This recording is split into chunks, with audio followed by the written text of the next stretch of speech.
Hello, YouTube. It's me, John Avenger, once again, and welcome back to Movies in Different Terrain Month.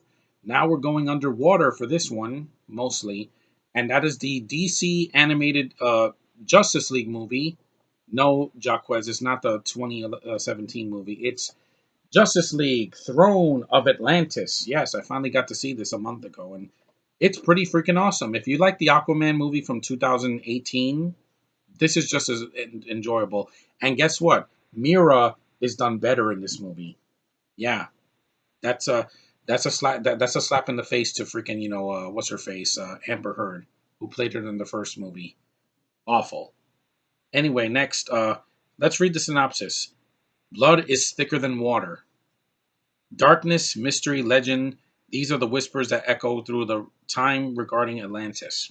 A kingdom long since forgotten to surface dwellers, it is here that a hidden empire teeters on brink of war.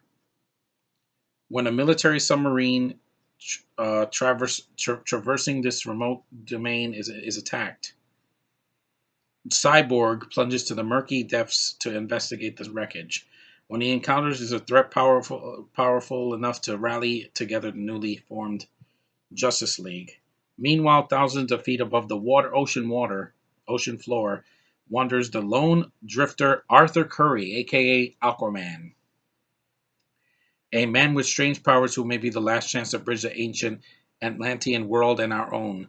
Join Superman, Batman, Wonder Woman, and the rest of the Justice League as they face off against Orm, the what was it, the Ocean Master, outwardly weapons, and perilous odds. It's an all new epic chapter from the DC universe in which mankind's only hope from the darkness rests upon the guiding light of a man, Aquaman.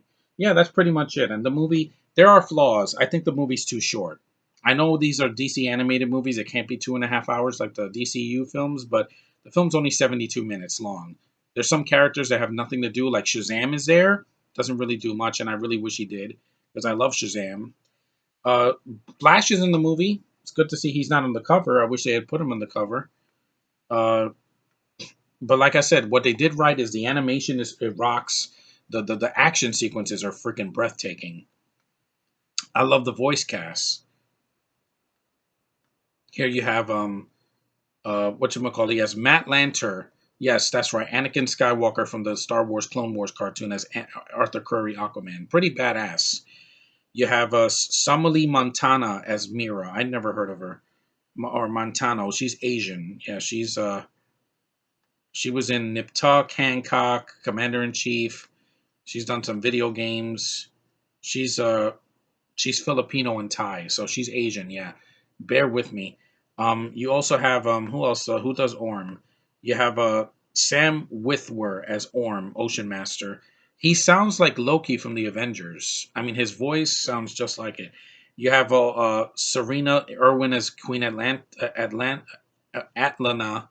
You have Jason O'Mara as Bruce Wayne, Batman. You have Jerry O'Connell as Superman. That's cool. Rosario Dawson is Wonder Woman. Her and Superman have a thing in this movie.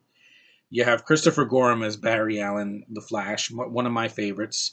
Hal Jordan's in it. Nathan Fillion, the best Green Lantern voice in my opinion. You have Shamar Moore as Victor Stone, so it's not Curry Payton from the original, Teen Titans show. You have Sean Astin as Billy Batson, aka Shazam, but I wanted him to do more. There's not enough for him to do in this movie. I wish he did. Like they kind of did that in the recent Justice League Dark movie that they did, that came out this year. That they said Shazam is underused, and I don't like when they underuse a character like that. You have Black Manta in the movie, just like in the Aquaman movie.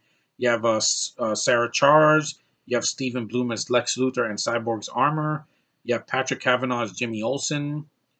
Uh, Carrie Payton is in it, but he's John Henry Irons this time. He's not Cyborg, which is kind of a wasted opportunity.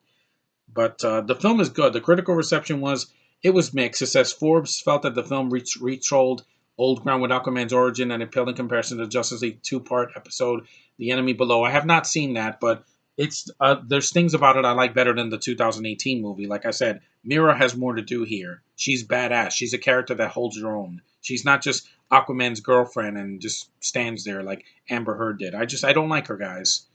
I don't like what she did to Johnny Depp. I don't like her as an actress. I don't think she's sexy. She's basically D-list Scarlett Johansson. She has no charisma. She's boring to watch, and her red hair looked so fake. But anyway, back to the thing. The choice to center on Aquaman as opposed to yet another Batman centric thing, but overall I felt that Aquaman was the least interesting. He's actually pretty cool here. If you saw this before the 2018 movie, you would say, yeah, Aquaman could be badass. Yeah, he could talk to fish and use sonar underwater, and he carries a big, uh, not pitchfork, trident. It doesn't bother me. I loved the Little Mermaid as a kid. The film falters in its second half, delivering an only somewhat enjoyable Aquaman movie. It is enjoyable. I had fun. I just wish it was longer. Like 90 minutes wouldn't kill you guys. Some of the other DC movies were much longer.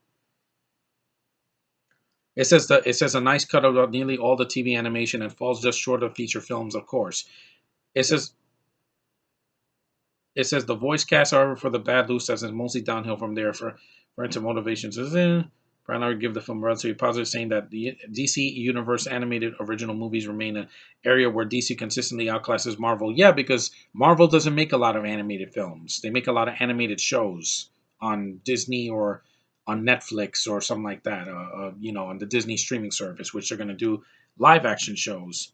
This film actually it made $4 million in domestic home video sales. Wow, I was one of them because I just bought the movie a few months ago, and it's good. If you want to see an entertaining DC movie with a lot of action, great animation, a decent voice cast, a fast pace, it doesn't take very long to get going. Some blood, so yes, this is a PG-13. So I would not advise your kids under 10 to see this because it might be the blood and the violence might be too much for them. Treat this as you would treat a DCU movie because it has that kind of tone.